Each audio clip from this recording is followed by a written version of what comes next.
you're gonna pull those pistols and whistle Dixie. Get some, baby! Get some! Recording though, right? So now we are recording, yeah. And so I was thinking, so this is the first episode of a yet to be named podcast. I don't know. Yes. So we have to think of what are we going to call it. So Get Some. I love that name. Oh, I do. I like Get Some. Just Yeah, Get Some Guns and Politics podcast. That's You know? a lot. That's a mouthful, but you know what? Hey, it works. Get some guns. And Get politics. some guns and politics. And you can leave podcast off. So you can just call it Get Some, or you can call it Get Some Guns and Politics. You know. There you go.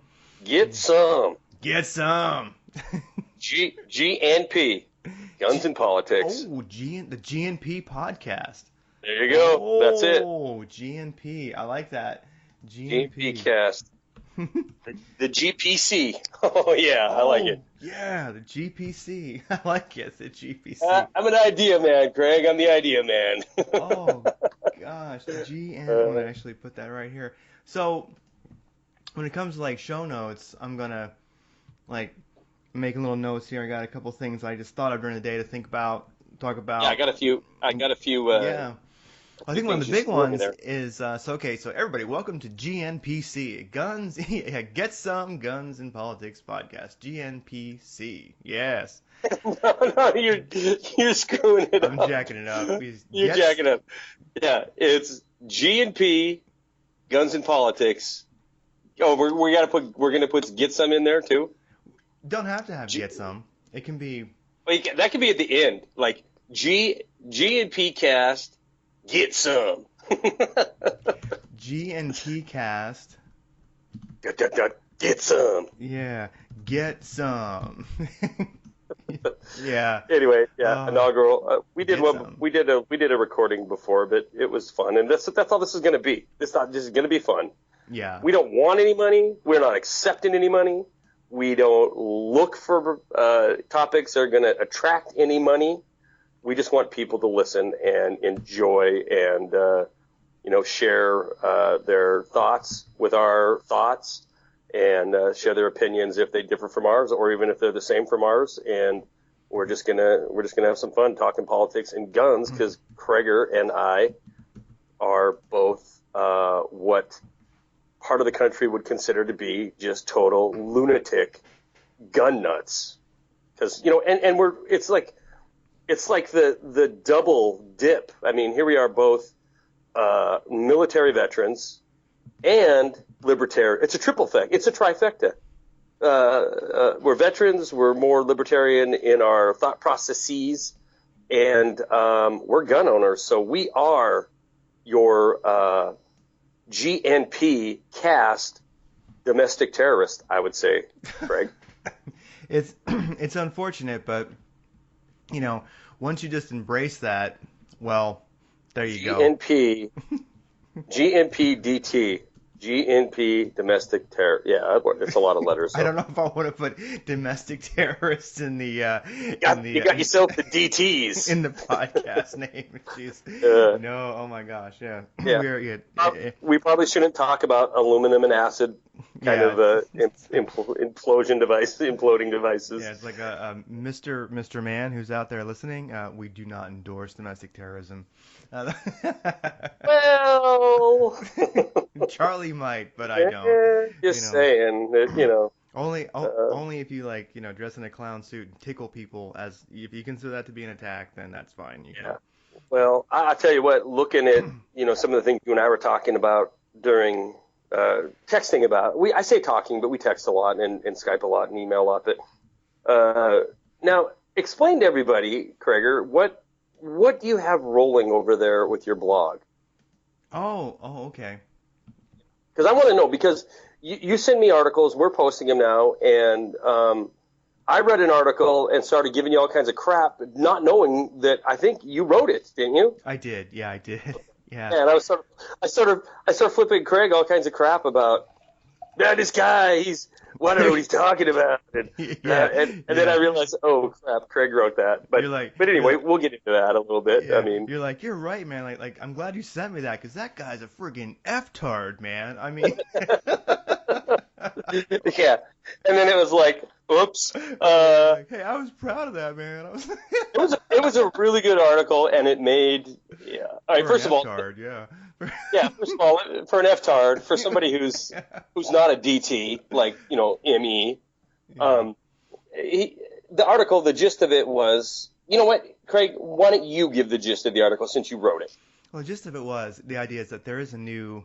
Uh, I did mention a new rifle that's out, the Yeah. Ruger 5.66, 5.6 they call it, and that's a neat article, nice new AR that's out. But what I was really talking about, somehow the little article kind of evolved into, is something I liked about everyone.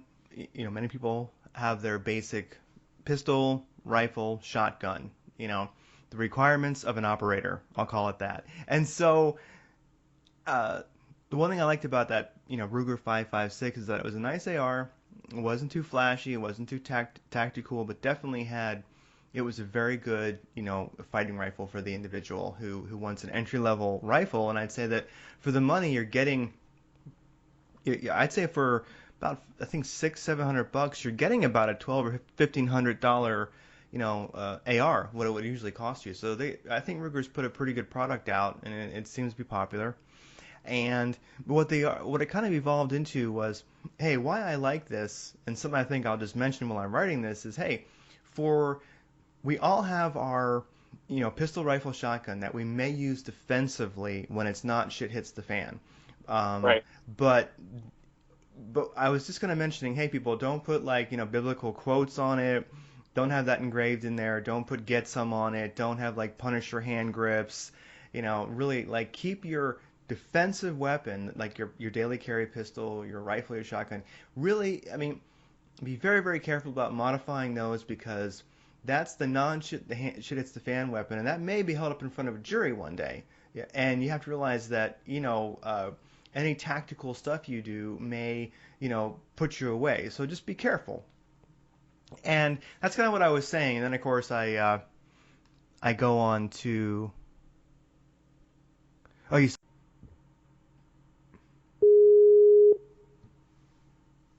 Sorry about that, Craig. oh no problem it's fine.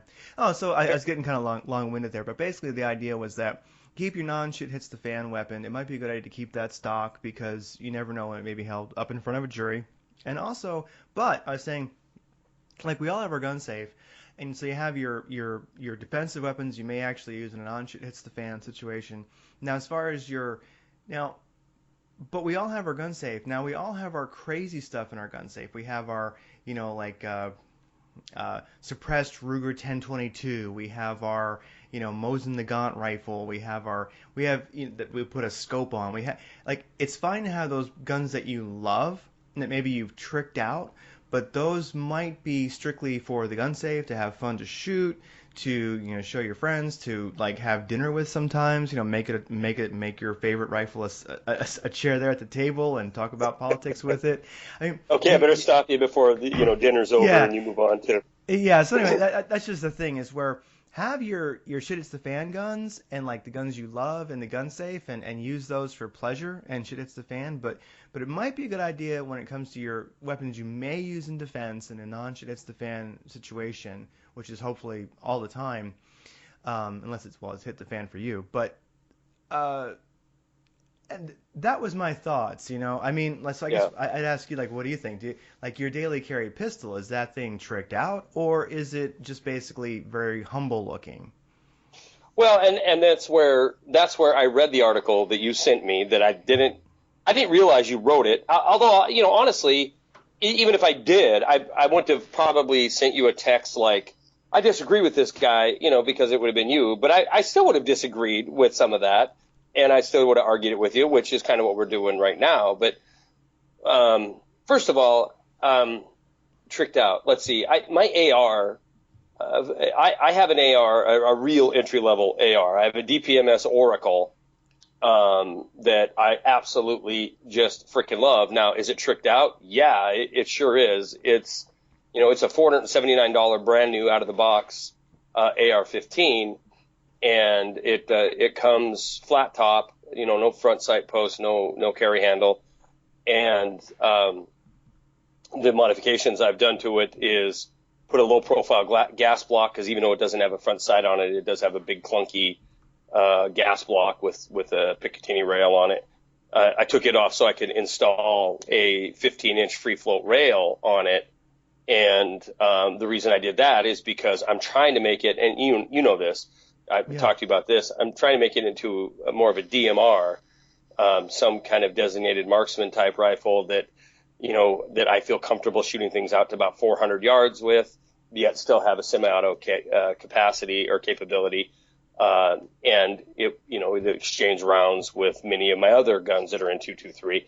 So, but it tricked out. I mean, that would be right now. It would be one of the things I would grab in a defense situation. There's actually not a gun in my safe that I wouldn't grab for a defensive situation.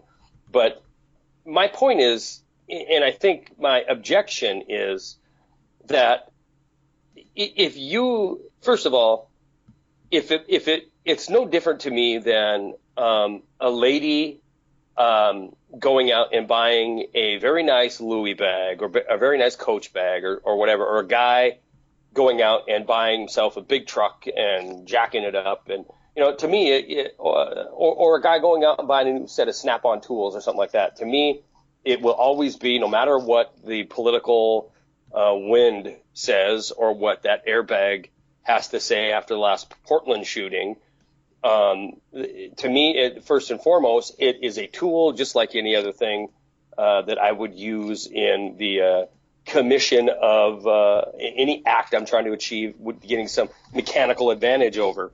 And I honestly will never let it be a consideration if I put a 15-inch non-stock rail on it, or if I put in a badass red dot to it. Because the simple fact of the matter is, Craig, it doesn't matter. You're out here in King County, in Seattle, and these individuals that have been so brainwashed and so dumbed down and so drank the Kool-Aid on how guns are responsible for these shootings in gun-free zones, and how if we just got rid of guns, everything would be great. Those individuals, if they're plucked for your jury, I don't care what you show, what they hold up in court, a stock AR-15, a stock AR-15, or a tricked out, pimped out one with a $200 trigger and a special bolt and all kinds of features.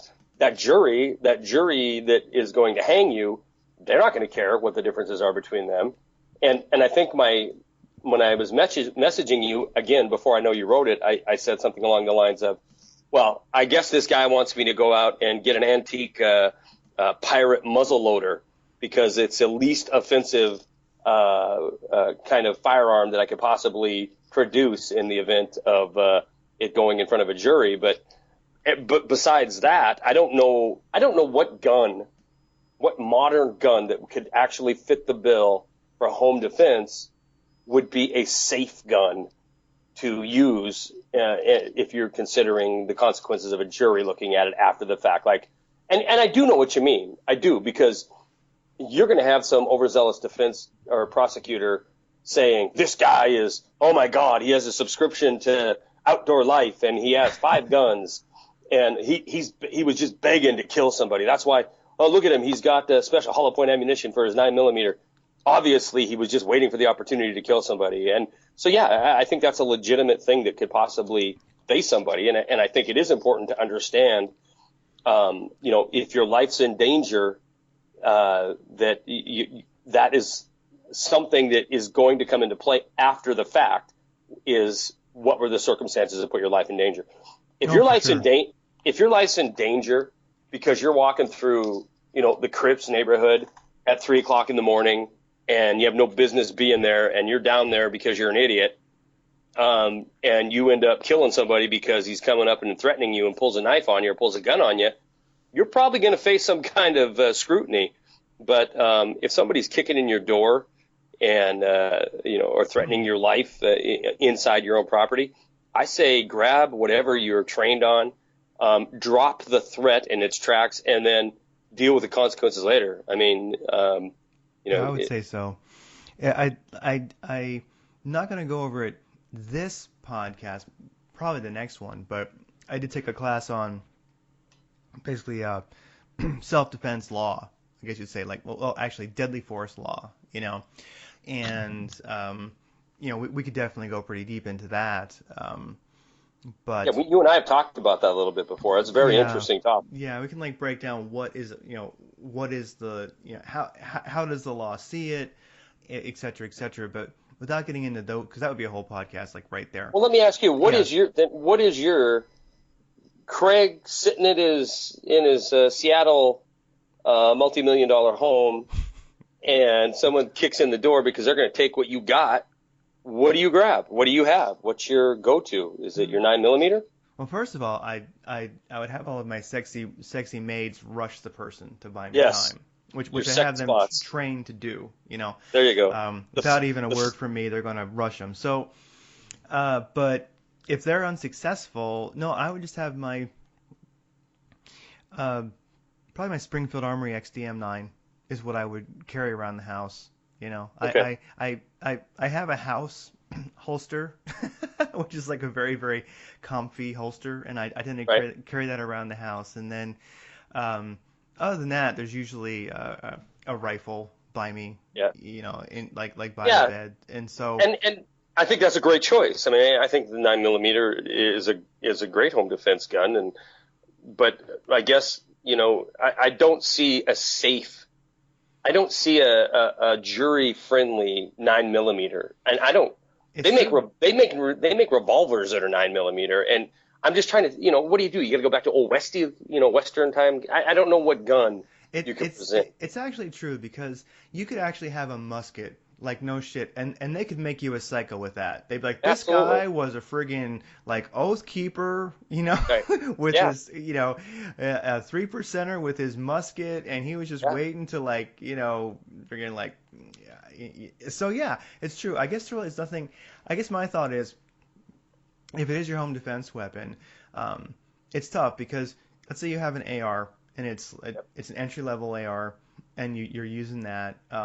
If that's held up in front of King County jury, some people are going to be like, yeah, badass. Is that a DPMS or is that a Colt? What is that? Can I see it closer? And then half the jury, probably more, will be just terrified that it's in their presence. They'll be like, oh, all they're going to see is in their mind. Honestly, what they're going to see is an illegal assault rifle, an illegal machine gun is the only thing they're going to see. A black rifle with a big magazine hanging out of the bottom of it. To them, you're a criminal, and and you be judged there. So it does go to your point of the class you took, and knowing the situation you're in before you pull the trigger. But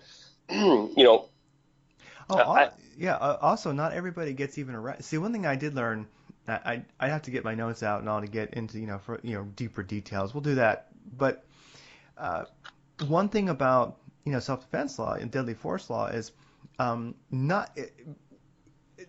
media tends to distract us and misinform us, and in reality, the truth is, it's not uncommon in a self-defense shooting or however you killed somebody, whether it was with your hands, whether it was with a knife, whatever, you shot them. People are oftentimes not even arrested. And that's part of knowing self-defense law, knowing deadly force law, because the law is not about what's right or wrong. It's about what's legal and illegal. And if you understand how deadly force law works, then if you're ever in that situation, you'll have a much better chance of literally not even being arrested. And that's even knowing what to say when the cops show up. I mean, like the first couple things you say couldn't make the difference. Right, and I know you're right on that. I mean, I've read many cases where, or examination of cases where a gun owner, a legal gun owner, used his weapon in self-defense and killed somebody, and they're obviously they're questioned, but they're not going to jail in a lot of cases. I mean, you have somebody kicking in your front door and the cops show up and he's dead in the middle of your living room. Obviously weapon in hand and posing an immediate threat. There's a good chance you won't go to jail, but Might not even get arrested, yeah. And so definitely, like, next podcast, we'll go over, like, self-defense, well, deadly force law. And, of course, we're not lawyers, but I can read you what, you know, uh, I can help people out. It will be very, very informative. So next podcast will be deadly force law and how to keep your ass out of jail, you know. Yeah. And also, it really helps to study that kind of stuff because a lot of times people don't realize when they can and when they cannot shoot somebody. And I'm not saying I want to. I certainly don't. But um, there's a lot of things people don't always realize, and people get into trouble when they. Anyway, deadly force is sometimes used when you learn the law. It's funny. You'll actually learn a lot. It's very enlightening, and you really learn, like, hey, that's right. You know, that person wasn't a threat at that point. And like a quick example would be if you walk into your house and there's somebody standing in your house and they have your TV, right? You know, who cares about a TV today? They're like disposable. But this guy's got your TV, right? Mm-hmm. And he looks at you, wide-eyed, goes, oh shit, drops it, and then runs towards your side door, right? You know, a question would be, is it legal to shoot that person? And the answer is absolutely not, because they're not a threat at that moment. They're not aggressing towards you. Even if they had a weapon, if it's not aimed at you, if they're just running away, no, you can't shoot them. They're not actually a threat. So it's things like that when you get into, you know, deadly force law that really help people out, because it might be a person's reaction, oh my God, I'm going to shoot this person. But Yeah. it actually, you know, learning self-defense law makes you a better person, because in a way, you actually may not shoot somebody who you shouldn't have. No, I agree with that, and you do look at a lot of to play the devil's advocate here. You know, we're talking. At least I'm going to speak for myself. I'm talking negatively about the juror who's going to look at you, and it doesn't matter what you produce. He's going to think you're a scumbag gun owner that you know that sits up at night and prays for the opportunity to fire his weapon at somebody. On the other side of that coin, I do think that there is certainly, you know, something you don't take my word for. You can search on YouTube alone, and you'll see plenty of people who have that persona about them. You know, that every situation is going to require you to brandish immediately. Yeah. And it's a legal shoot. It's a legal shoot. That would have been a legal shoot. Yeah. Legal shoot. Yeah. Yeah. And let's face it. I think there's a lot of situations. I think the majority. Let me just not say a lot. I'm going to say the vast majority of situations can be handled without ever touching your weapon, ever. And that, I mean, that doesn't mean you sit there and try to negotiate with a lunatic. That means, you know, you open your door and somebody's standing in your living room. Guess what? I'm not progressing any further. You know, if there's nothing in my house like my son or a loved one, I'm not going any further. I'm going to go back out that door. Exactly. And the first thing I'm going to do is get on the horn and call the cops, and I'm going to yell into the guy. You know, I just call the cops, and when I hear the glass breaking because he went out a window, you know, I'll know that. Yeah, success. I'm not going to be in an area where I shouldn't be. And you know, it's not saying that people don't have the right to go do what they want to do, but let's face it. You know, you're in the northeast side of Oklahoma City at 2:00 in the morning on a Saturday night. Well, you know what? There's a good chance you might see elements that don't want you there. Oh yeah, I mean, you can go to the. I had to go buy new taillights, like some new light bulbs for my truck tonight, and I went over to White Center, as it's called, which is a little ghetto.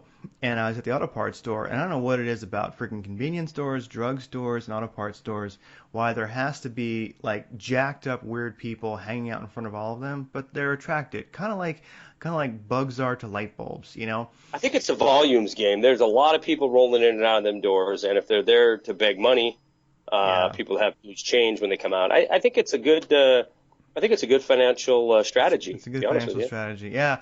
And so I thought about that. I'm like, wow, am I putting myself in a place I shouldn't be? But we have to, you know, move about. We have to go do things.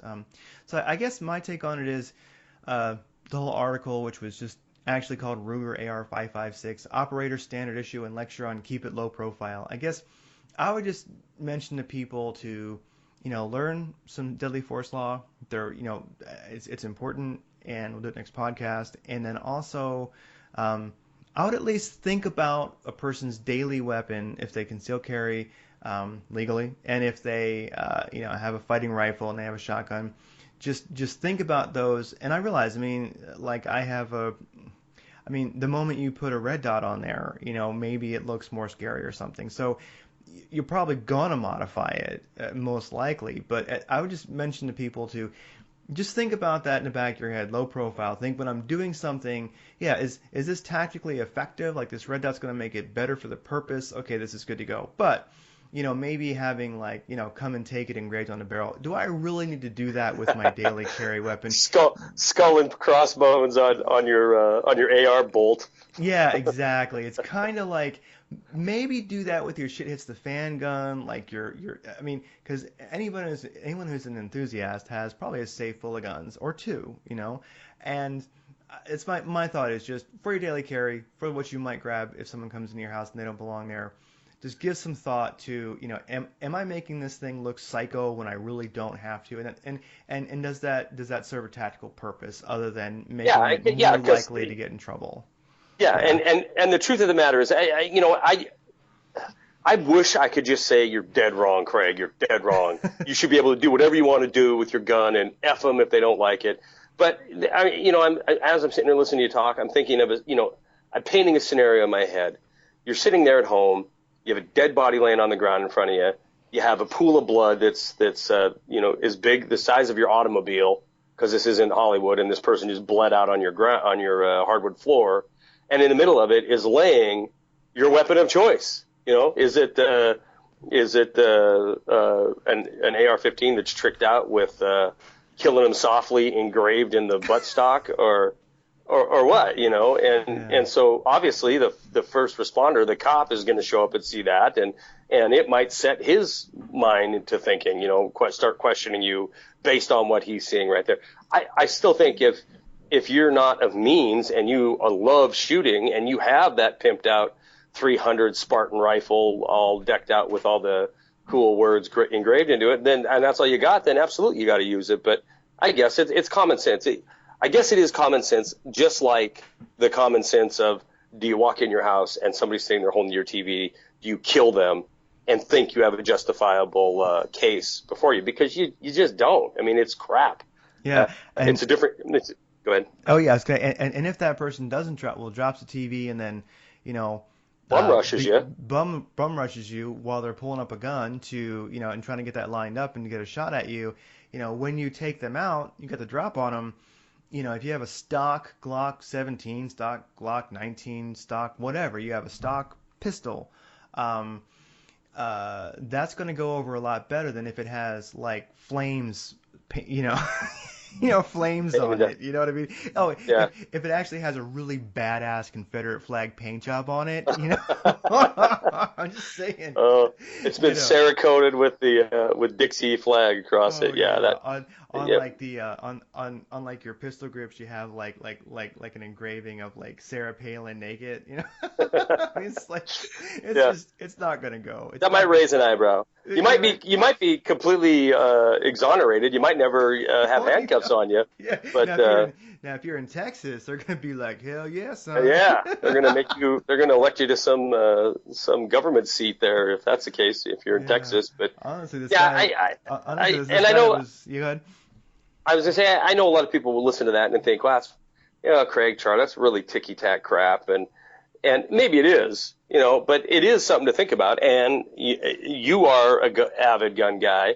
I'm an avid gun guy, and I'm by no means, been 20 years a trainer in tactical techniques and studying, the when it's safe to shoot type laws, but I certainly could see, if we just use our common sense and look at a scenario and see how it plays out. I mean, do you look like you were just itching to pump something into somebody. It's Wait, tough. that sounds bad. Pump something into Yeah, somebody. it's tough because like if you want to have an AR with a badass, Confederate flag paint job, that's great. But maybe let that be your shit. It hits the fan gun. Let it be like a fun range gun. Keep it in your safe. Don't grab that as a defensive weapon. I would just suggest against it. And that's I guess my take on it. Yeah. Well, I again, if it's what you got, it's what you got. Oh, if what And you got, it's what you got. Yeah, yeah, definitely. and if I have one gun and I want to do all that to it, and that's not going to, I'm not going to not do that to it because it's the only gun I have. I'm just going to be damn sure that if I pull it out on somebody, that A, if I point it at them, it's because I'm about to kill them, and Yeah. B, if I'm going to kill them, I damn sure better be in the right.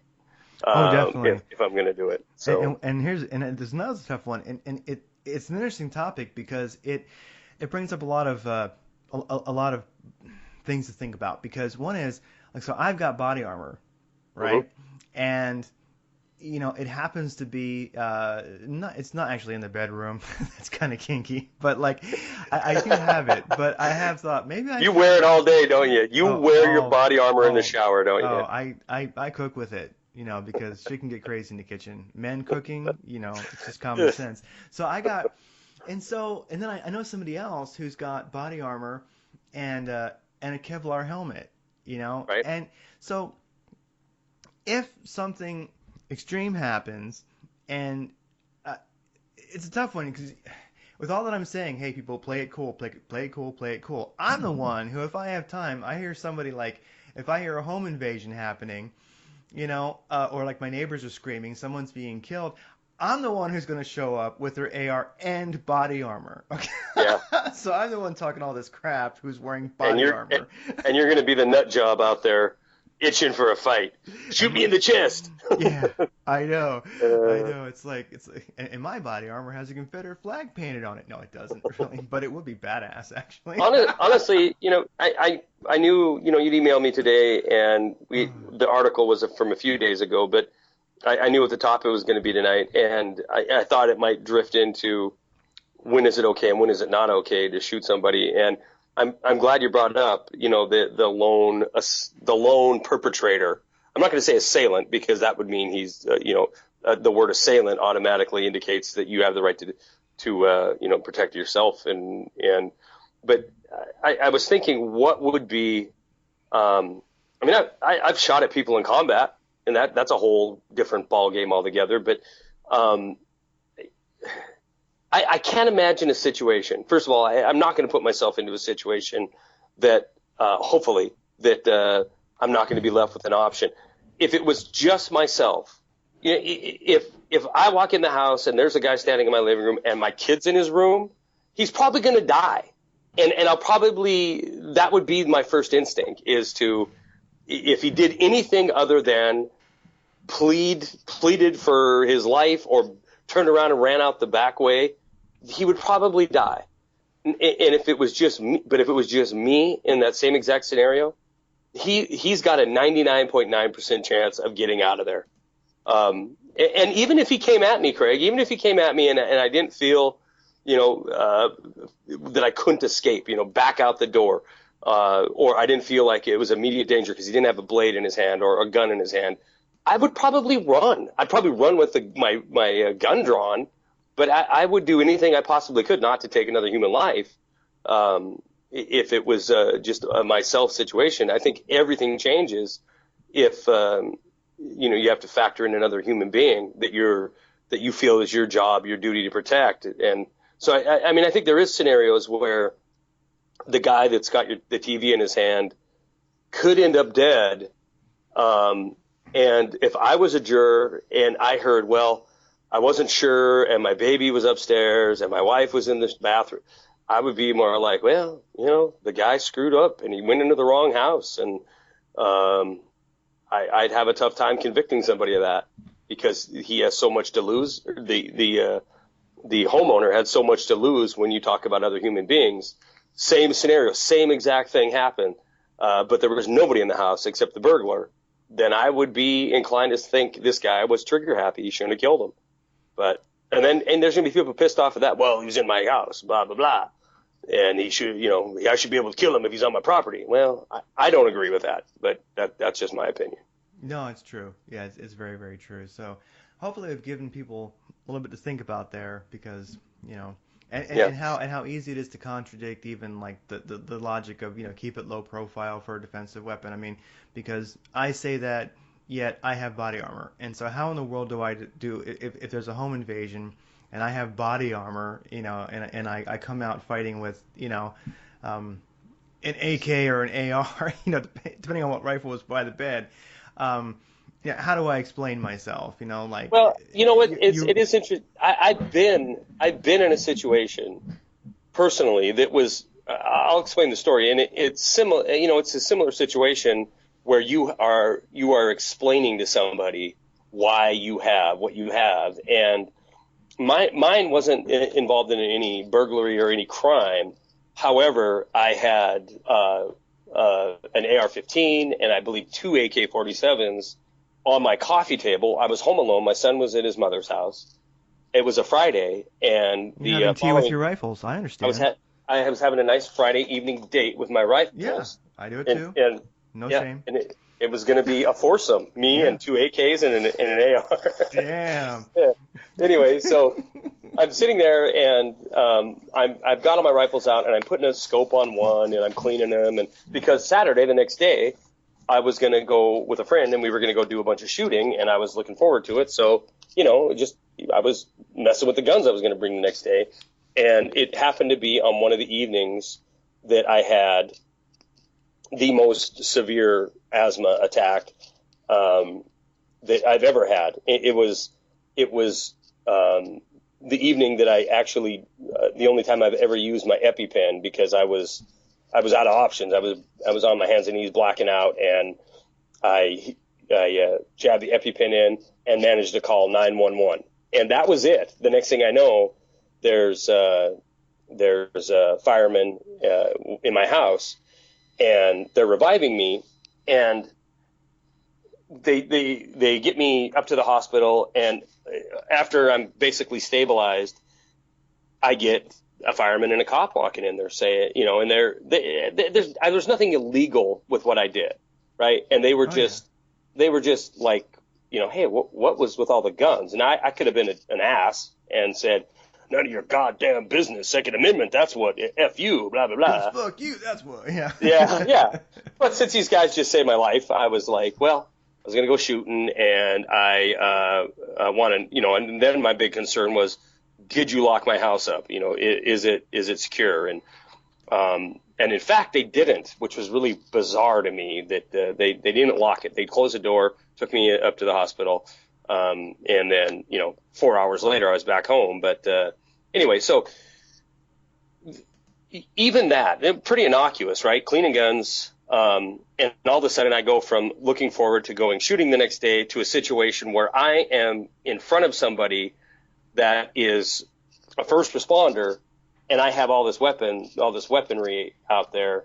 I'm not apologizing for it. I didn't do absolutely anything wrong, but it's an unusual situation when you walk into that, and it's like, well, to somebody that doesn't know me, and they walk in and see that, they might think, oh, okay, he's a gun nut, and he sniffed a little too much solvent, and he's tweaking out or whatever. But so yeah, I mean, I can certainly see being involved in an incident that doesn't even necessarily have to be fatal. Like just an incident that a weapon is used, and being here's the deal. There's nothing romantic about it, right? If a human being dies, it's not romantic. Even if he's a crackhead, there's nothing romantic about that. And here's what you need to know, without a doubt, is it ain't just going to go away. You're not going to kill this guy and then end up as the next cool article in NRA magazine. Somebody is going to sit before you, and they're going to be really intent on making a name for themselves or doing their job in prosecuting your ass, because that's what they do. That's all they do. And they don't, they're looking for the way to hang you high for what you have done. So you better know what you're doing, and you better know the ramifications that could come from it. And in that respect, I agree with your article. in the respect of codifying a jury, they can suck it, because if they don't like gun owners, then they're not going to like me. That's just the way it is. They're going to have that is the guy or gal who is going to have to be presented the facts of the case and render a verdict based on the law, not on their personal opinion of me, with, a couple ARs and AKs and don't tread on me, tattooed to my forehead or whatever. Exactly. Yeah. Yeah. So I guess that's the whole thing is I think we really have to sort of live tactical. I mean, you have to, think about everything. Is that why you wear your body armor all the time? You're living That's tactical. why I wear it all the time. Yeah. I wanted to tell you what I know. Yours is the 9mm is your go-to, and I wanted to tell you what mine was. Okay. So, there's a different, I have the same thing. I have a home cushy holster that sometimes I am wearing in my little M&P Shield, which I love, by the way. Fantastic gun. Have I talked to you about that? Oh my God, I love Briefly, that gun. yeah. Yeah, but that is near me during my waking time in my living room, in my study, office, whatever. But at night when I go to bed, there's a 870 tactical shotgun that is arm's length away, and it's double-aught buck. I mean I don't know how tactical it looks. It's not a sporting shotgun. It's made for patrol or for home defense, and the double-aught buck certainly isn't a round that is meant to do anything other than kill somebody. That's what its whole job in life is. And if I ever pull the trigger on somebody, I know for a fact that it isn't. I'm not doing it to scare them or to intimidate them or to wing them. I'm not out to wing anybody. I know it's going to be a fatal incident if that trigger's pulled, because it's got to a situation that's unavoidable, and I want that threat instantly. A 9mm isn't going to stop anybody in their track unless you hit them in the head or you sever their spine. They're still going to keep doing whatever they were doing that made you pull that trigger. And anybody who thinks that, I got a 40 and it's a high pressure round and that's going to do it. No, it ain't. 45 ain't going to do it. Your handguns are not going to stop anybody. In fact, you probably read that same FBI report that I did where they switched to 40s and then back to 9mm, because what they found was a 40, even though it's a high pressure round, the wound channel, the temporary and the permanent wound channel, was not noticeably better or more effective than a 9mm or a 45, being low pressure rounds. But the operator on that high pressure round was far less effective in operating a 40 cal, because it was more uncontrollable than. And I've owned them both. And you and I've had this discussion before. I'm strictly 9mm now. I drank the Kool-Aid. I never enjoyed shooting my 40. I had a Walther P99, and I was good. I was a good shot with it, and I was proficient with it. But it barked, and I'm not so macho that I can't admit it. It was not fun to shoot. Now I take out my Beretta 9mm or my Shield or my Canic, and I can shoot that thing all day long, and I'm far more proficient with it. But I digress. The shotgun, it'll do what those handguns won't. It will take that threat, and it will be over in one shot. And I don't have to worry about killing my neighbor next door or 200 yards down the street like I would if I was grabbing a hunting rifle or something like that. No, it's true. It's true. The at close range, the shotgun, especially with buckshot, or even birdshot at really close range, really makes a difference. It is effective. It does have some of that stopping power. Because and the 9mm, I have gone round and round over I know years, you have. Thinking about 9mm versus 45 versus this versus that. But the thing I like about 9mm, it's probably the cheapest round out there, I think, and because it's good to have. I would always suggest to people to, whatever your means are, whether it's to have 100 or 20 rounds, stocked up, or whether it's 500 or 1,000 or a couple thousand, whatever. And you can always accumulate that over time when you find good deals, but it's good to have ammo because all we need is, the administration to start talking crap about guns, or someone in your state to start, any gun control scare at the state level or the federal level. And as we know, there is no ammo and there's no guns on the shelf. So it's good to be stocked up. And so Yeah. I think that if you're not a little prepped up on ammo, okay, so you're not planning for the zombies or the apocalypse or shit hits the fan. You just want to be able to go to the range and shoot when you feel like it. I mean, dry firing is great practice. I find that dry firing is almost more fun than going to the range when you have good dry fire practice. But still, you might want to go to the range. You might want to train that way. You might want to, and so that's really why I stock up as both, I guess, as a prepper, but at the same time, just I want to be able to go shoot if I feel like it, and I don't want to, not be able to because Right. ammo is scarce, and 9 Yeah. millimeter I think is effective for that. Well, I think it's effective all the way around. All the way around, yeah. And I was going to say Economically, you're 100% right. I mean, Yeah. it is.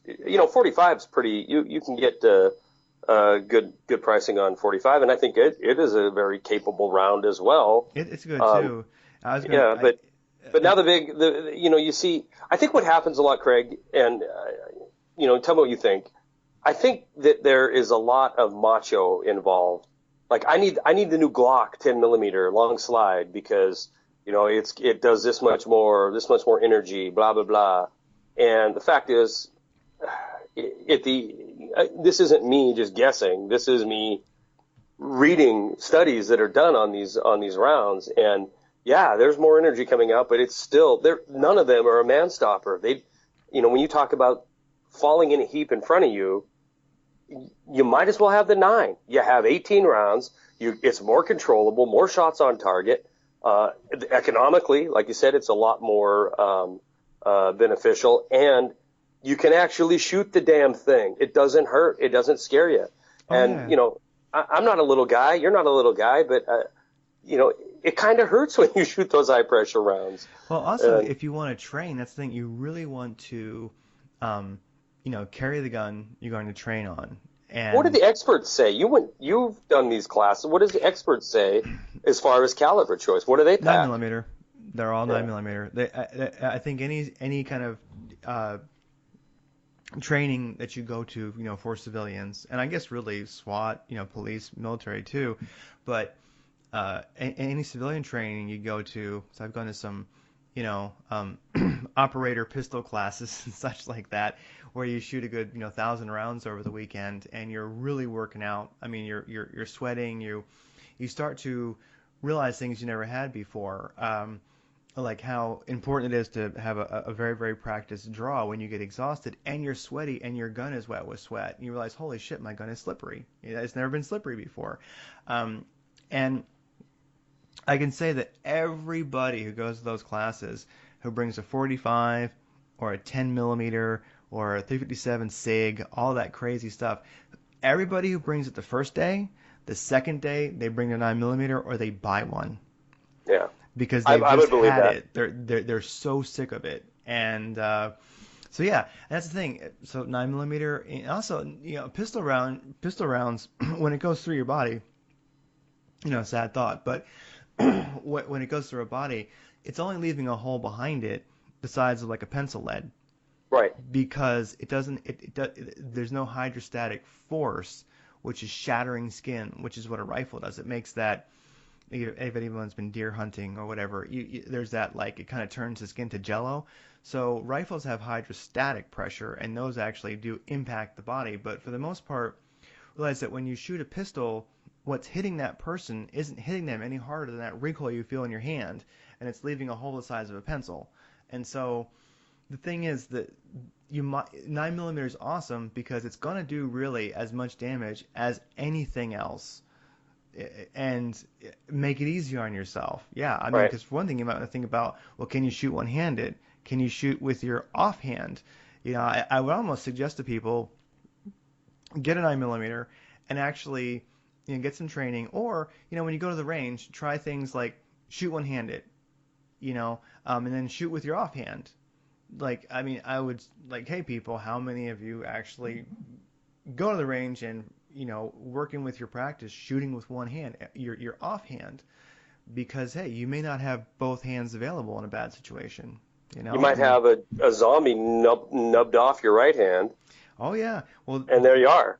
Yeah, I mean, there was gosh, what was it, that bank robbery that happened years ago where they had body armor and all that? Oh, like, in California, yeah. Yeah, one of the cops that was chasing those guys, he had a revolver. He pulls out his revolver. It was in close with those guys, and he got shot in the hand, his gun hand, and he couldn't use it. And so he jumped behind the car. Luckily there was cover, and he looks at his hand, and his hand had basically meat and bone and blood from his hand had jammed his revolver. Mm. And so he used his offhand, and he got it unjammed, cleared it, and then went and I think he actually killed one of them. He went and actually fought with his offhand. And so, anyway, that's something to think about. People oftentimes think about the oddest things. It's like when they go hunting, they think about all their gear, the best boots, this and that, what rifle, but they're not in good enough shape to hike. Right. So part of it is, hey, get a 9mm and train with it, because like the person who's got a 9mm and some training, or even if they just train themselves, there's some great books out there. Like one is Shooting from Within. Like, look that one up. It's incredible. I could post a couple amazing books that the individual can read and really train themselves. So whether you go somewhere to get training or get a book and get training, work on it, because that's what's going to save your butt, I think, personally, more than a 10mm or something like that. Well, I believe that, and this is just from, I'm more of I can read all the things in the world, and I do read a lot on guns and the proficiency of rounds and the different calibers and high pressure versus not high pressure, and that will tell me that it's a marginal difference at best between a 40 and a 9, a 10mm and a 9, and a 45 and whatever, a 10mm high pressure versus a low pressure round. So the facts are there, but what really sold it for me was actually doing it. I know, yeah. When I go shooting, when I go on my little shooting trips, and it's mainly rifle, but I will go out and I'll shoot 300, 500 rounds in an afternoon. And it used to be when I would bring my 40, I would do 2 magazines full, and I'd be done. And it would be all 2 hands, and it would be all, squared up to the target, and feel like I did pretty good with it, but had no desire to shoot it anymore because it was just more shock on my body, more shock on my wrist. And, maybe there's some big burly guys out there that think we're just a couple of wimps, but I think if they took something like that class and they burnt 200 or 300 rounds in a day, they would be really, really happy that they, the next day when they brought their 9mm, because it's a whole different world. And I think it's more effective. I think anybody in your house that's of age where you could train to use a gun is going to be able to fire up a 9mm. That's, and you're going to be more effective with your shot placement, and you're going to have better follow-up shots and more capacity. And I don't know. So there's some crap, we rail on the government. I do. All the time. But in some respects, we got to use the data that they've spent, millions of our dollars on to determine. And if you look at it from the military aspect, 5.56, very capable round, 9mm, very capable round, been in service. The 5.56 has been in service for 40 plus years, and the 9mm not quite that long, but very much long enough to be proven effective. And there's no plans to change it. Why? Because they work, and they're effective in everything that you and I have just talked about. The economics of it is effective. The reliability of it is effective. The lethality of it is effective. And in a combination, yes, a 30-30 round is going to be more effective on a person at 300 yards than a 5.56 55 grain round, or a 30-06, or a 308. But you factor in everything else. Is it shootable? Is it easy to get anybody to use it? The 105-pound girl or the 300-pound man and everybody in between, are they going to be able to use it as effective as one another? And then you just got to start to say, well, do I need an ammunition loadout that weighs 45 pounds because it's a 308 round? And, I think also what's proven. So a lot of times it's great to have your fun guns in the safe that you just use for fun. You like them. I mean, like a Mosin. Like a Mosin. It's just fun. It's like a musket with a friggin' bolt, retrofitted. It's awesome, but I look at so fun guns are one thing, collector guns are one thing, but when it comes to actual defense, whether it's defense when shit hasn't hit the fan or after shit's hit the fan, I look at what's proven, and you look at how many weapons are out there. Because right now, arms manufacturers are making lots of neat weapons, and people buy them and they like them. The mutant.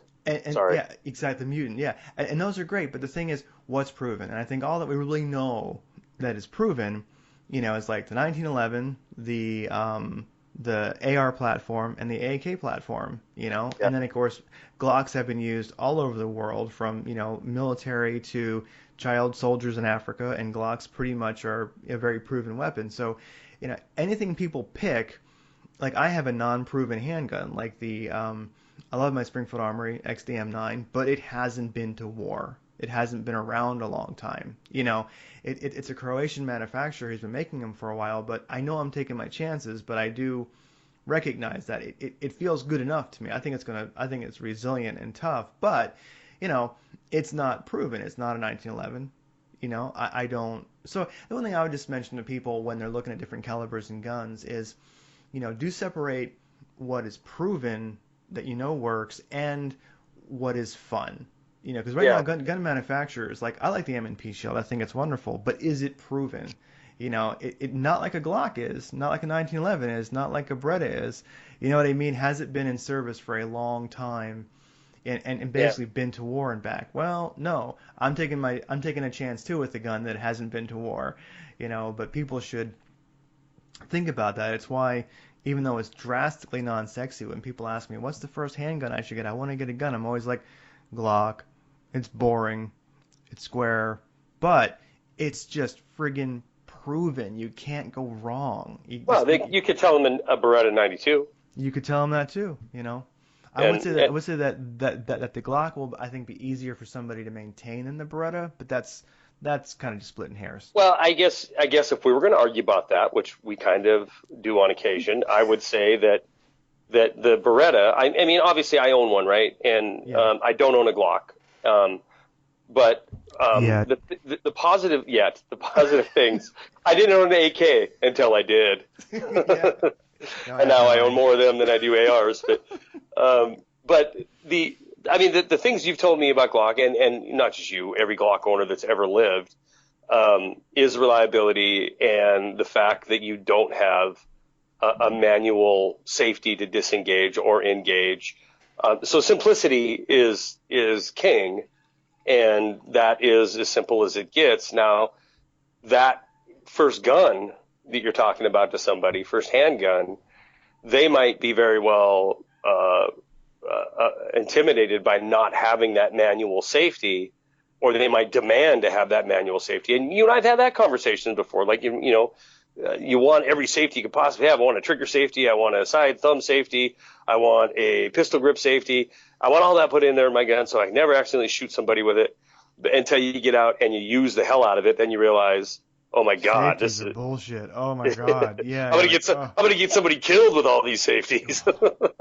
Yeah. But you can look at a Beretta 92 and say that, hey, you got your safety, and it is proven in combat for a very, very long time. And, in a 9mm, it's a proven round. So I think it would be an equally good choice to the Glock. And it's not so ugly. It's damn sexy.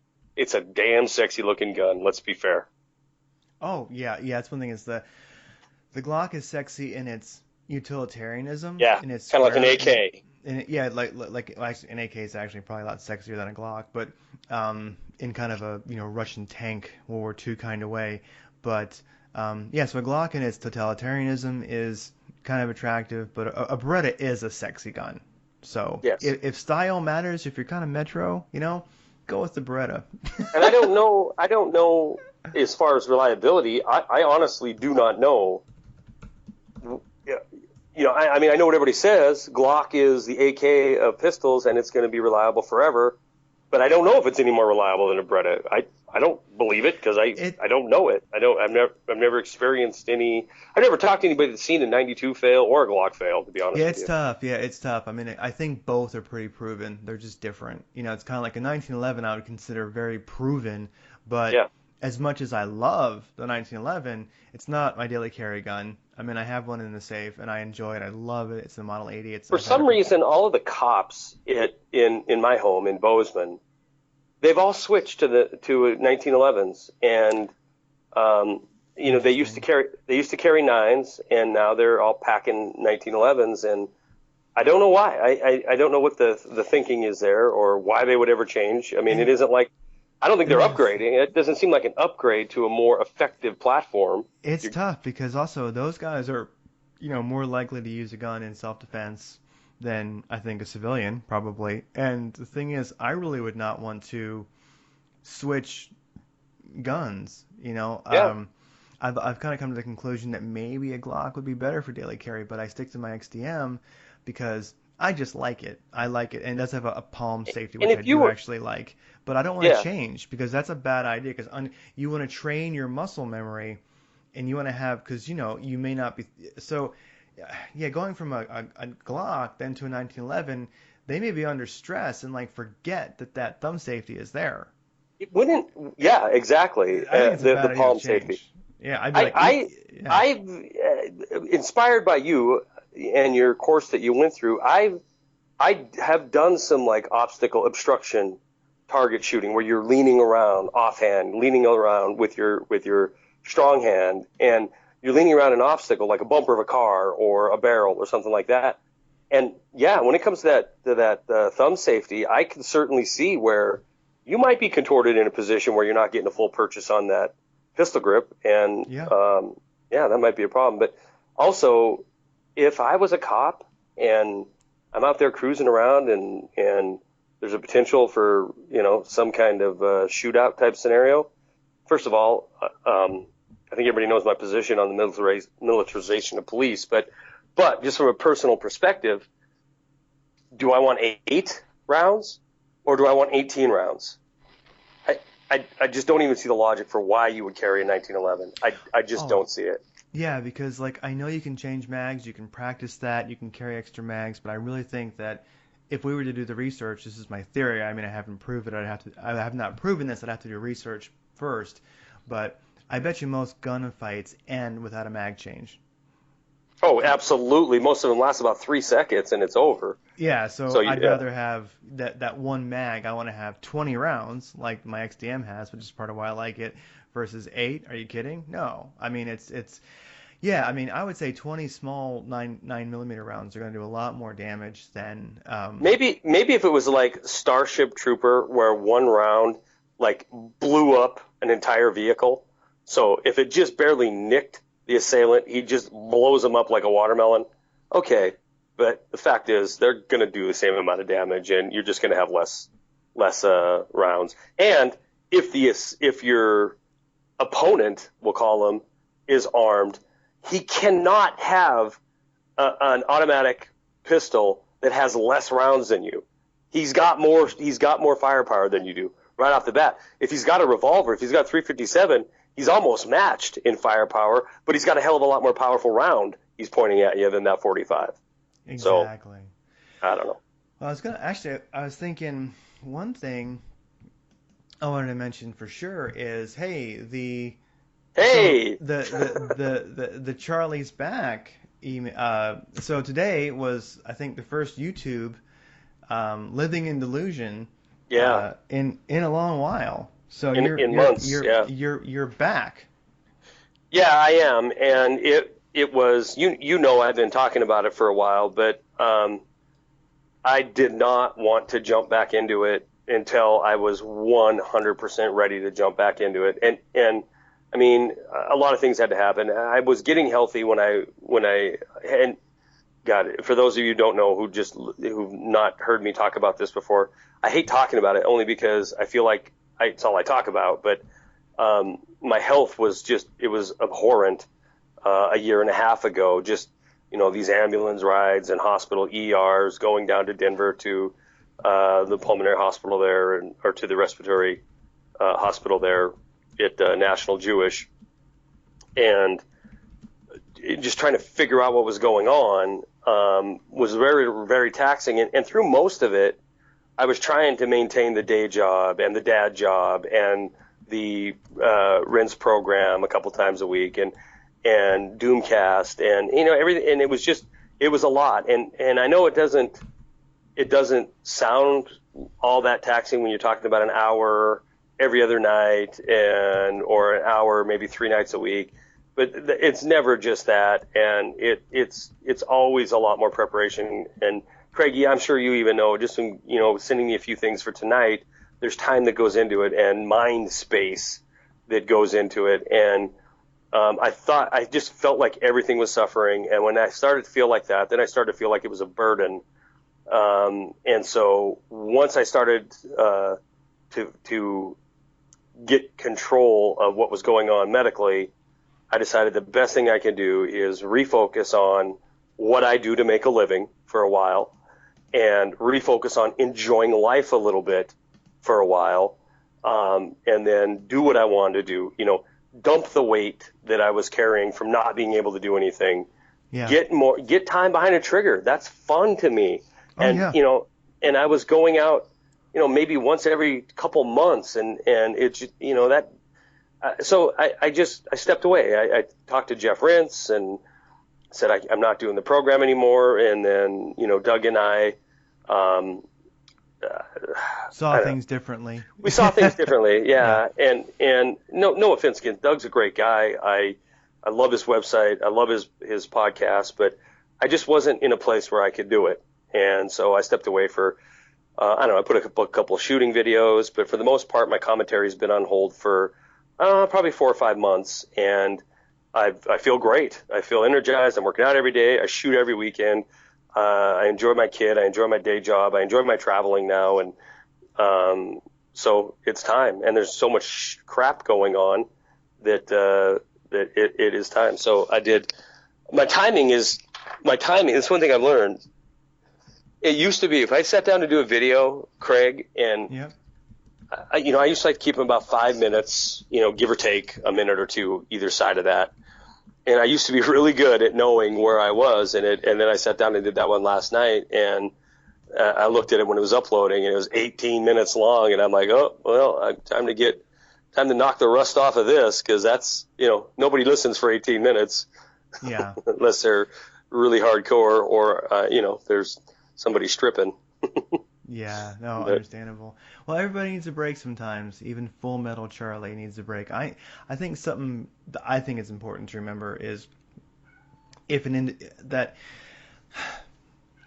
for those of you out there who've seen through the mainstream media, all right, who are a little bit aware of what's going on in the world, who take an interest in such things, don't forget to have fun, because whether you live so more, true. yeah, because I believe that every day you have a good day, every day you find some joy in life. To me, it's I don't think that, I've never been the game show happy kind of person, and I don't think that's what life is really about. I think that just happens once in a while. I think it's about pursuing things that interest you, and then everything falls into place. Whatever you're supposed to do here in the world happens. You have a good time. So to me, if you really want to stick it to the man, and you want to make the world a better place, whatever your goals are, just have a good day. Go out there and pursue things that interest you. Like for me, going to training, rifle and pistol training. I know the guys at the schools who are doing it take it very seriously, and I take it seriously too. But the truth is, that's my recreation. I do it for fun. Right. And so really, there's not much. There are very few things at this point in life. I'm 45. I'm not old, but there's very few things I do in life. Oh, you're old. That I know I'm old as crap, but like, oh yeah, exactly. It's like, do you realize that like, there's people who, like, there's concerts that we've gone to that like there's people that I work with that, oh gosh, well, I don't want to get into that, but let's just say that I've mentioned, hey, I've seen them in concert, and then somebody says, I wasn't born yet. So I'm like, oh God, Yeah. Oh geez, and so Yeah, I do know. But Def Leppard and Tesla just came to Bozeman, and they had a concert there, and yeah, I dealt with it right then. I'm like, yeah, I saw them, and when I was in Germany, and Monsters of Rock, and they're like, oh well, I wasn't even, I was still 10 years till I was being even born. So exactly, yeah. There was somebody, yeah, But definitely. to your point though, I couldn't. Have a good, good. Yeah, I could not agree with that more. And you and I have kept in touch this whole period where I haven't been doing videos, and you know that I've been having fun, and not that commentary or radio or podcasts aren't fun. They really are a lot of fun. But taking a step back and letting and it felt like I'm just letting somebody else care for a minute. And that's kind of what it felt like. And it was a load off, and I'd been doing it since 2009. And that break and that time to sit back and reflect, and then really look at the things I was letting go, like letting go of the time I spent with family, or the time I spent just enjoying, myself. No obligation to anybody other than me. And that felt good for a while, but the whole time I did miss doing the commentary and the feedback, and that really dawned on me this morning when I posted that video, and then instantly the comments start coming in, and the good wishes, and I remembered how much I enjoyed that kind of interaction and stuff. So I'm glad to be back. Oh, for sure, yeah, and it's good. I mean, I think you're probably more prepared now to be back, because I think really every day you do something that interests you, that will bring happiness, and then and I think that sticks it to the man. Really, pursuing your interests, that sticks it to the man. That is truly sticking it to the man. I think because I mean, I think it's very important, and I think a lot of people do forget that, who are, either on like the wisdom path, the spiritual path, or they're on like the truth seeker path, whatever. If they're on that path, it can be very, very easy to just, become cynical and to stop living life, because, the machine wants you to do that. That's the idea. Right. And you know what? That's a great point. And it also becomes really easy to become not only complacent, but just downright lazy. And that spreads so quickly to every aspect of your life.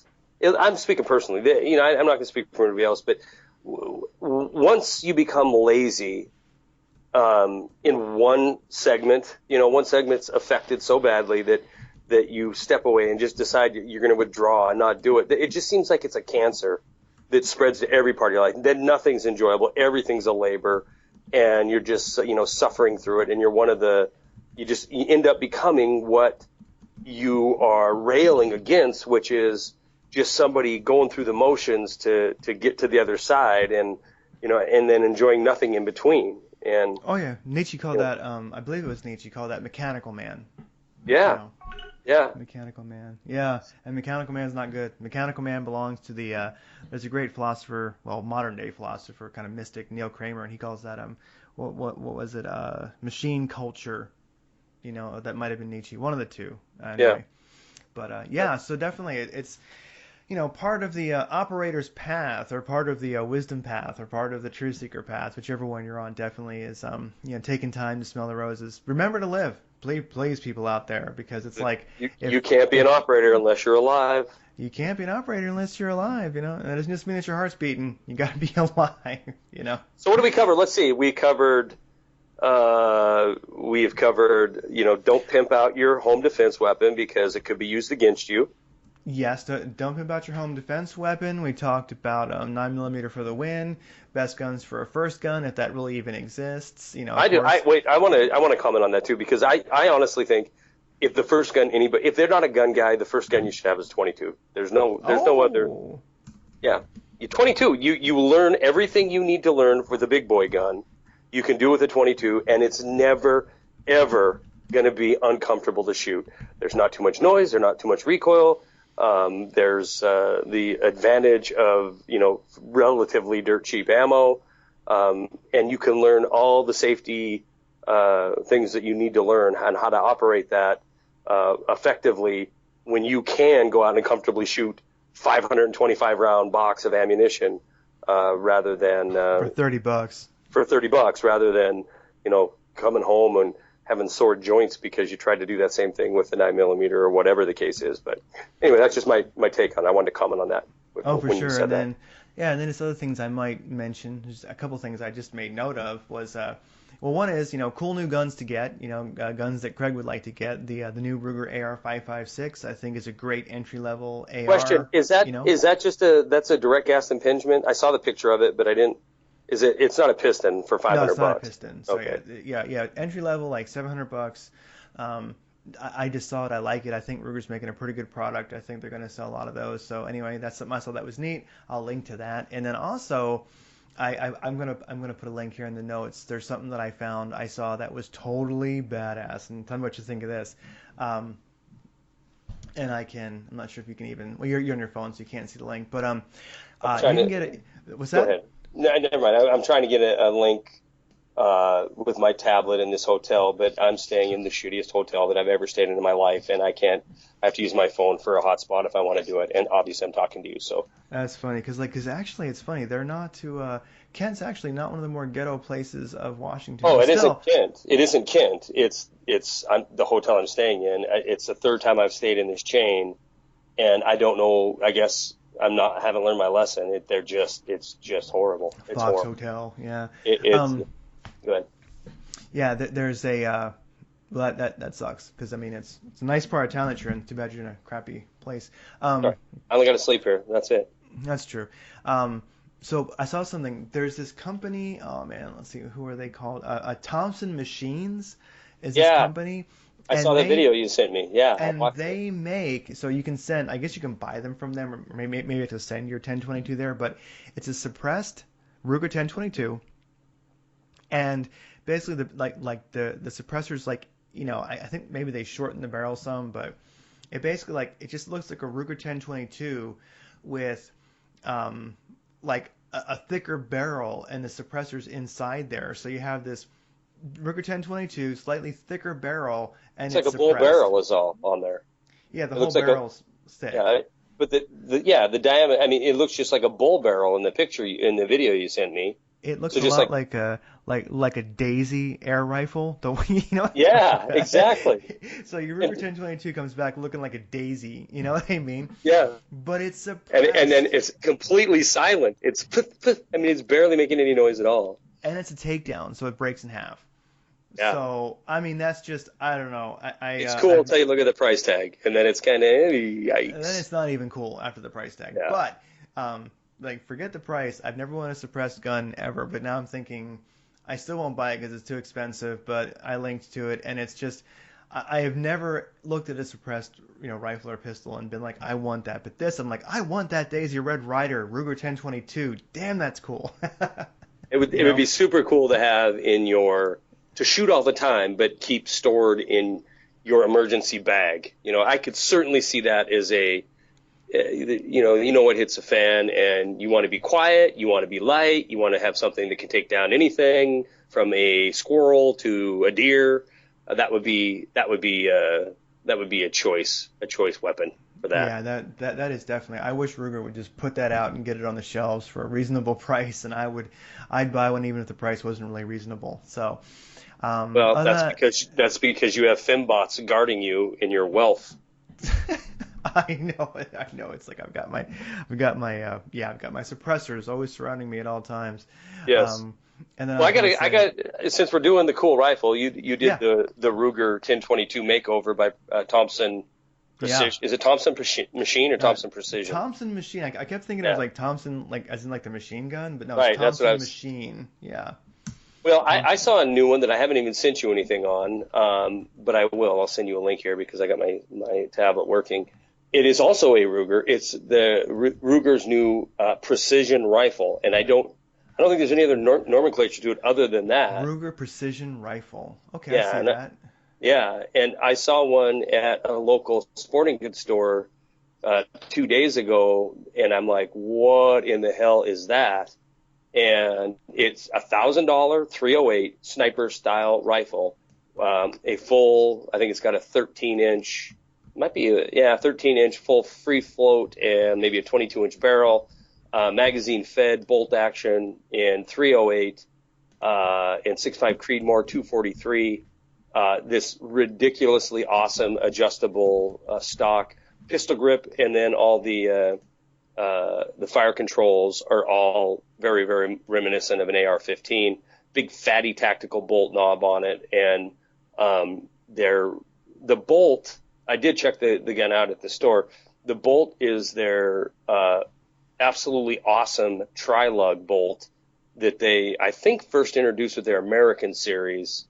But that thing is just beefy and solid as a rock, and the tri-lug is, I mean, I think it has extra ability to extract, as well as, you have the extra thickness and extra locking lug on there that makes it just tight and even more accurate. And then their trigger, which is very much reminiscent to the Savage AccuTrigger, but I really, really, really want one really bad. But it's $1,000 rifle, and it's probably, I'm going to say, naked, it was coming in close to 10 pounds. So it's a little bit heavy and a little bit expensive, but man, does it look cool.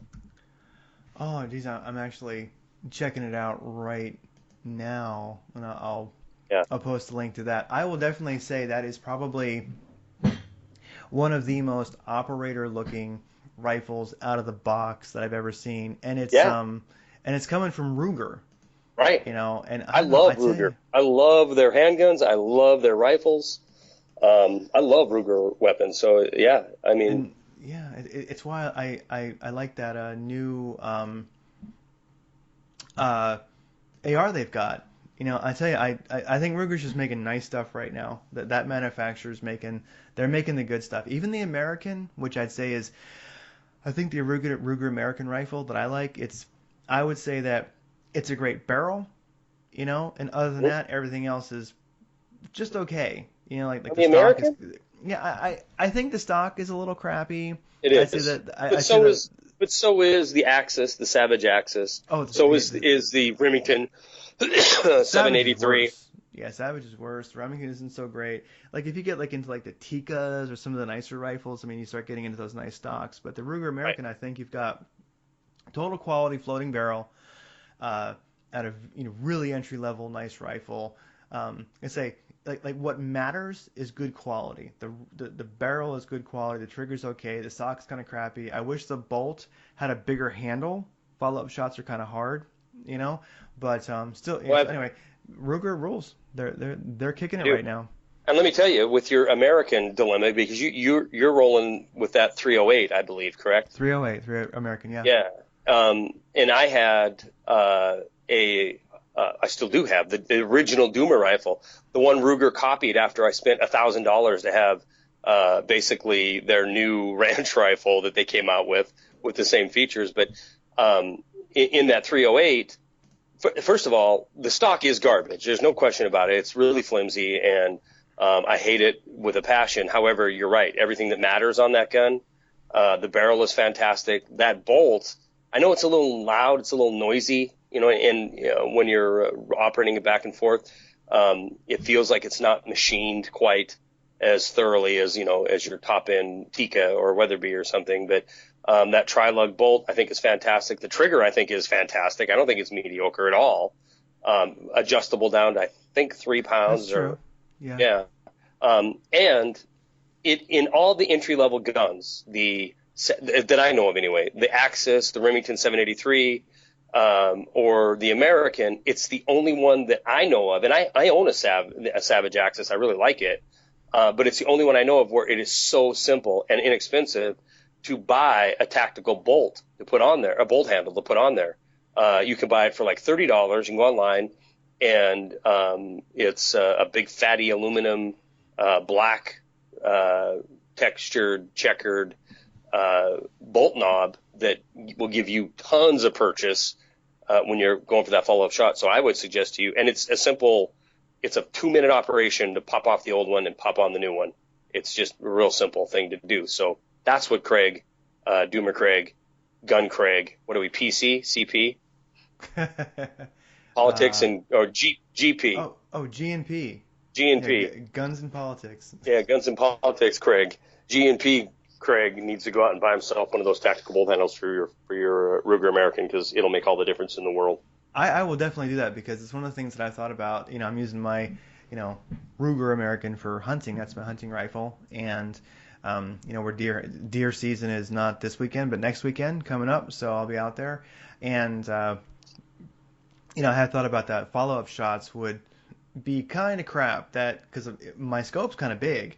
And so, getting around that and then grabbing that bolt handle, I mean, I could do it, but yeah, a nice bolt handle would go a long way on a Ruger American. So definitely. No doubt about it. And I'll try to get you a link and kick it over definitely. to you, because it's worth the money, and it makes it look really cool too. Big fatty tactical bolt handle hanging off there. Along with having the Second Amendment engraved on the barrel. That's right, and kill them all. Let God sort them out on the other side. And a Confederate flag stock, boom, right there. Other than that, I was just thinking, I did think of one thing, under kind of cool things to try, people. So, well, a Ruger American tactical bolt handle is a cool thing to try. And also, something that has plagued me quite a lot is cheek weld. It seems like on every rifle, it's not quite perfect unless your stock is adjustable or something, and, well, most aren't. So I saw this article, I linked to it. It's called How to Make an Improvised Rifle Cheek Rest, and it's badass. Pretty much, you can get that foam that you would use to put around pipes to keep them from freezing, Sure, insulation foam, sure. Yep, just cut a piece of that, put it over the top of your rifle, right about where it needs to be, or maybe put 2 of them on there. Then use a self-adhesive bandage, like what you use to wrap a sore knee or something. Wrap it with that to hold it tight, and boom, you just made yourself a cheek rest just like you want it. That is a great idea, and I don't know how many people suffer from that, but example would be my AK-47 that is surprisingly accurate out to about 400 yards.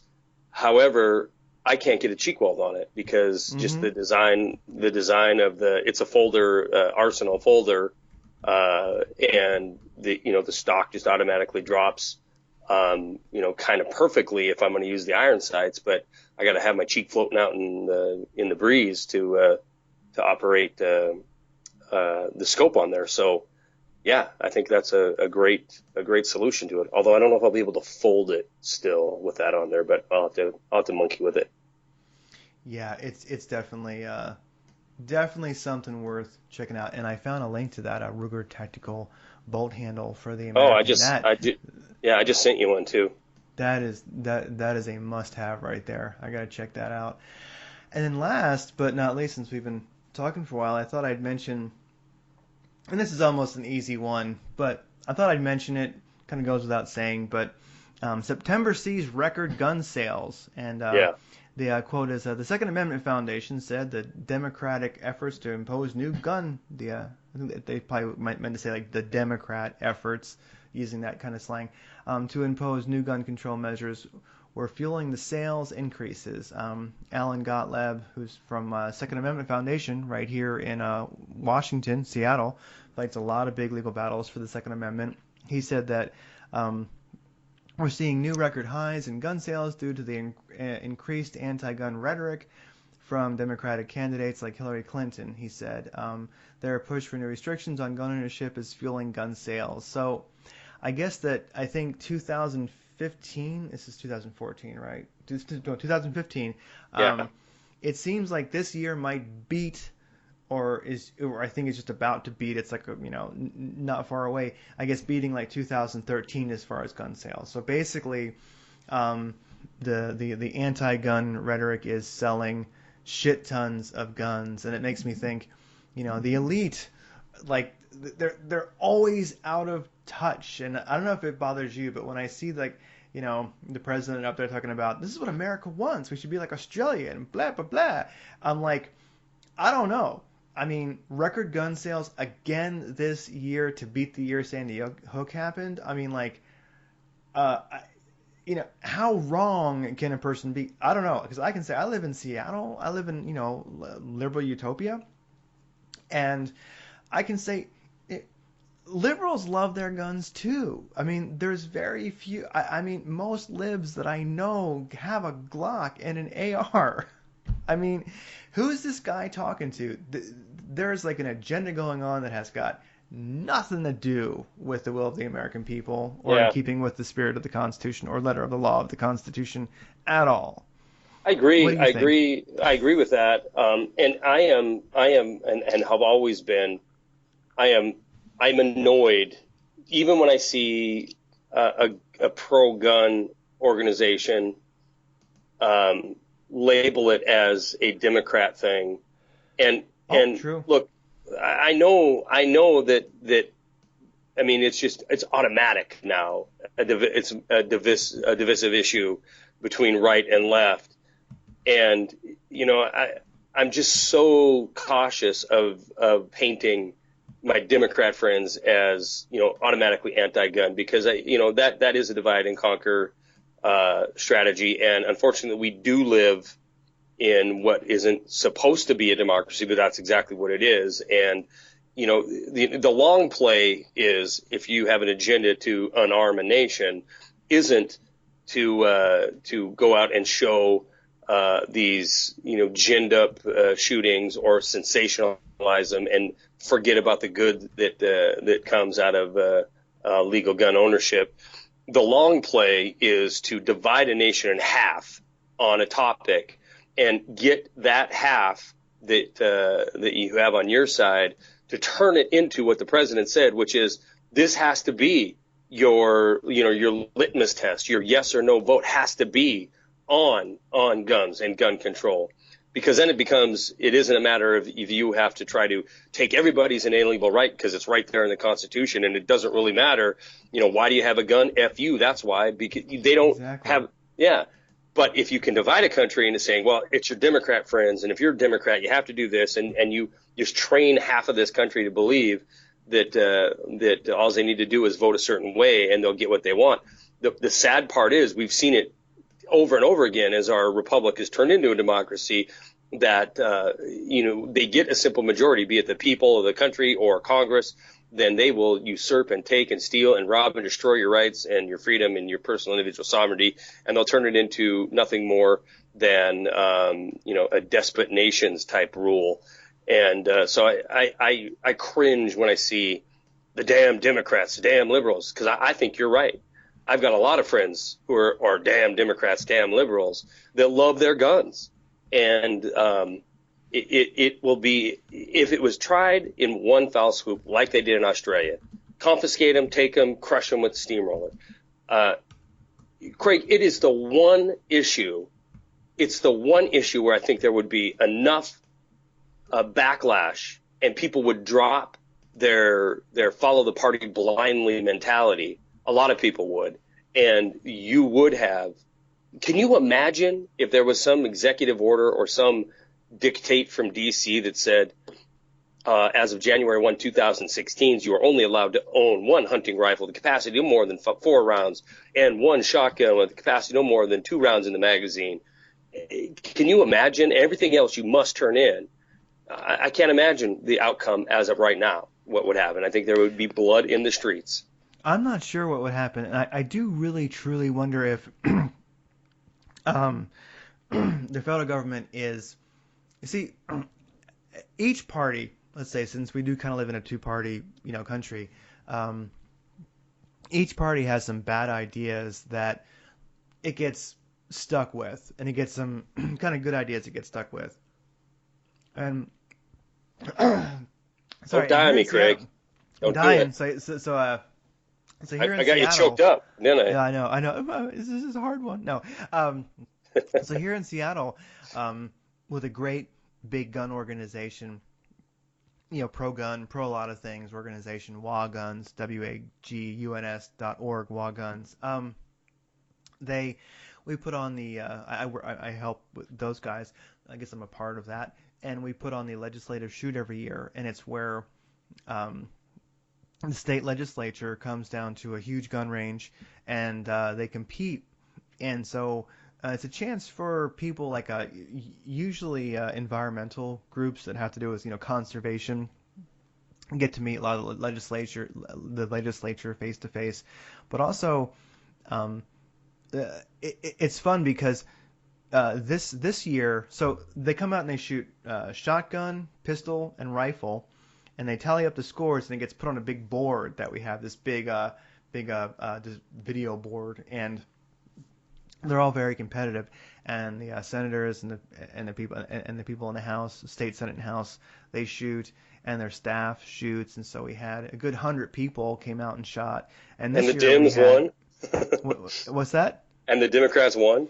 I don't know if the Democrats won or not. Oh, but I thought that was going to be...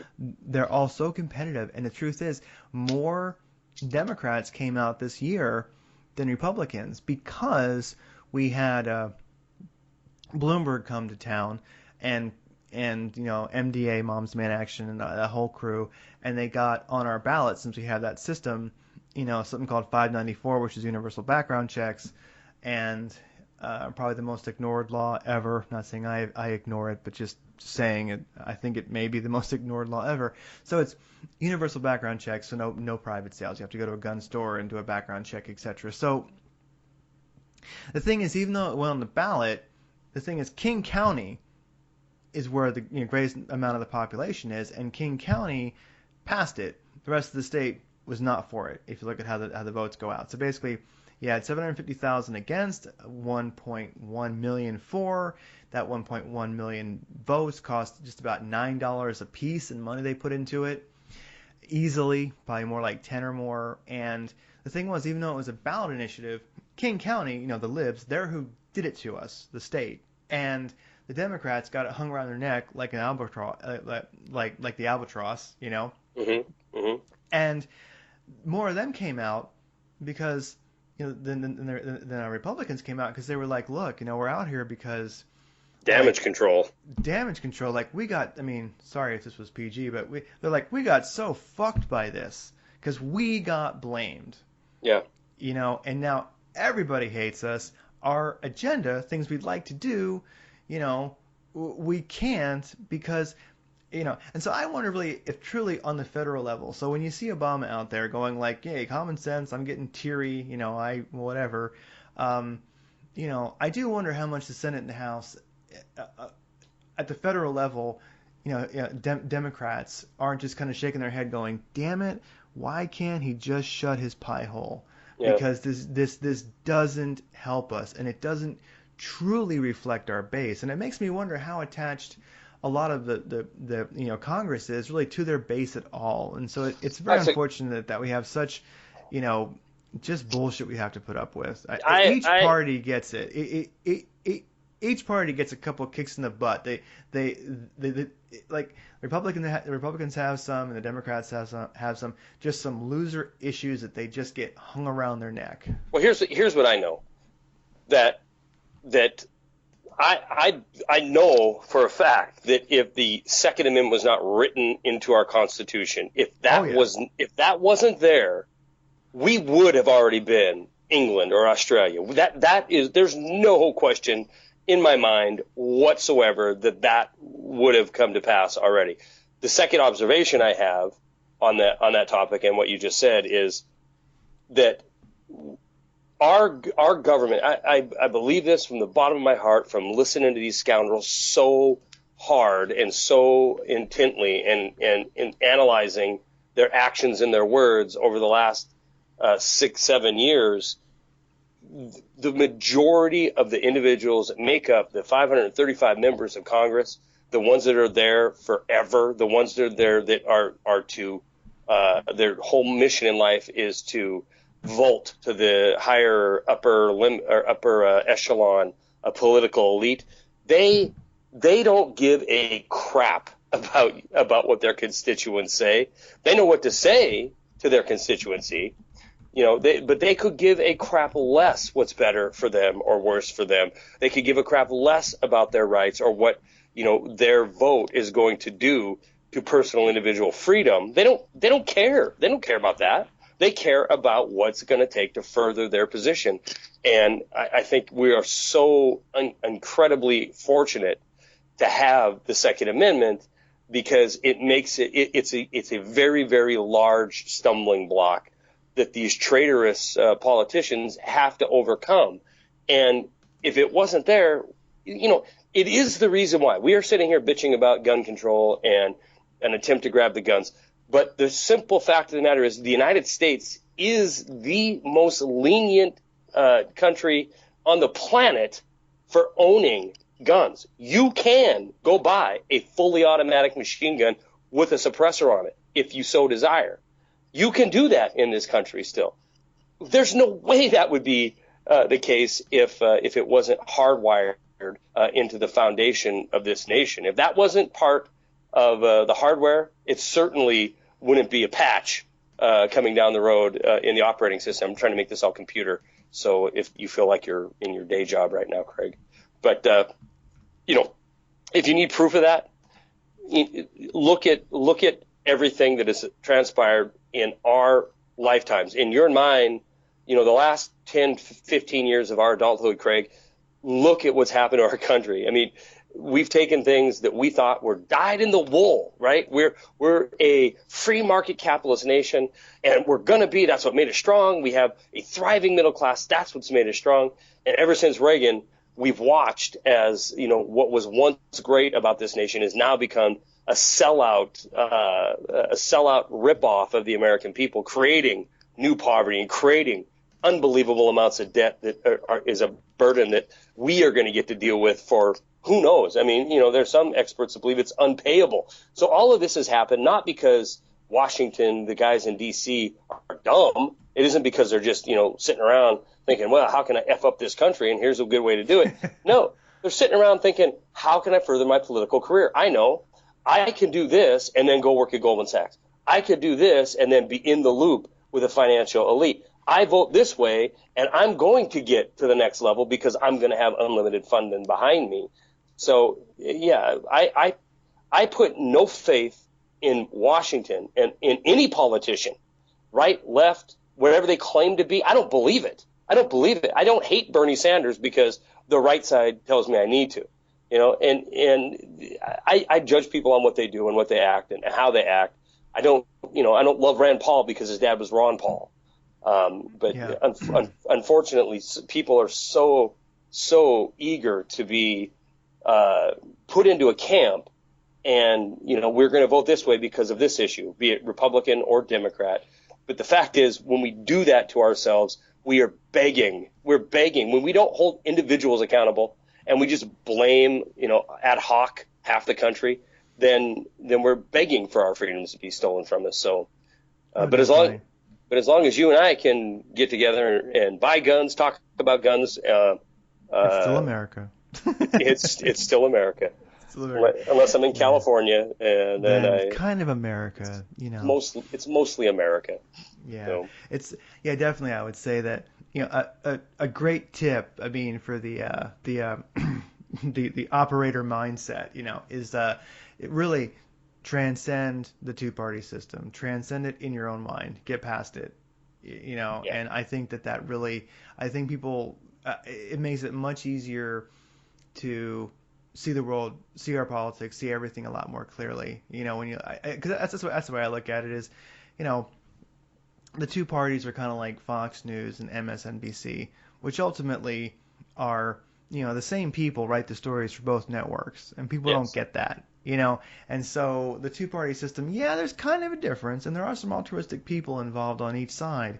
No doubt. But at the same time, I would just ask people, if at all possible, and you may lose a lot of friends doing this, I guarantee you will, but transcend it, get past it, and I think it opens up a whole new level of a whole new dimension of what you can see and the way you can understand the world. I really think so.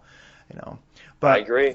But with the Second Amendment, one thing I will say for sure is that something I thought of today, along with this, record gun sales for September and for this year, is it was number 2. Damn it, there was a reason for that, and it really hit me today. I realized that, you know what, without the Second Amendment, along with what you're saying, it reminds me, without the Second Amendment, we're all Palestinians. Yeah. And that's what the government wants. Not all of it, but a lot of it. Those who are pushing gun control, whenever you hear that, people out there, whenever you hear that gun control bullshit, think of that person as literally like they want you to be a Palestinian. They want us to be just like Palestinians, just a damn near Stone Age people. They can't do a thing about having the crap beat out of them whenever Israel feels like it. Yeah. And I think it'll be no different in this country. You put those guns down, we are all Palestinians. Seriously, Right. we will be treated like that. Well, here's the thing. We all put our guns down is kind of a misnomer, because the million law enforcement individuals, they're not putting their guns down. We will be like Palestinians. Yeah. The guns ain't going down for everybody. They're just going down for the plebes. They're just going down for us that are too stupid to own such a thing. We can't trust this kind of power in the hands of individuals. We can't trust them to, and it's across everything. We can't trust somebody to take care of themselves and provide their own health care and make their own decisions on health care. We can't do that. We can't let people decide. I mean, we can't let them decide what they're going to do with their financial future. That will never do. We got to give the power to the government. And so, it's the next step in line. We can't give the people the right to throw us out on our ass. And when you break it down, that is the Second Amendment. It is the power to take back your government. It is the power to govern. It's the power to give the masses teeth. No other thing was it. It ain't hunting. It ain't so you can go out and shoot sporting clays or whatever. That is not what it's about. It's about having the true, final, ultimate checks and balances. And the day it goes, I don't know where the safe haven is. I don't know where the country is on this planet that you can still have that kind of power. That's kind of individual power to determine your own destiny. So. Yeah, I mean, I'm not even I'm not saying this from a point of view of being a Reagan fan. I'm just kind of quoting him. It's like he said, there's nowhere else to go. Yeah. That's it. This is the shining city on the hill. If this falls, that's it. Yeah. It doesn't exist anywhere else. So that leaves very few options. You capitulate and you become basically a slave, or it gets to the point where you say, okay, well, this experiment was hijacked and it's time to right the course. All right, we're 2 hours in this. We need to wrap this up there, Craig. Yeah, definitely. Well, I think it's been great. I recorded all of this, and I will. Hopefully. It does appear that it is recording. I will certainly hope that it is. It is recording, and I will take the 2 pieces since the call did drop once. I'll take the 2 pieces and I'll put them together, and I'll make a YouTube out of them, and I'll put them up on your YouTube, and I will send you an email when that's done, and I'll probably, as far as linking the show notes, I'll kind of cut and paste what I can.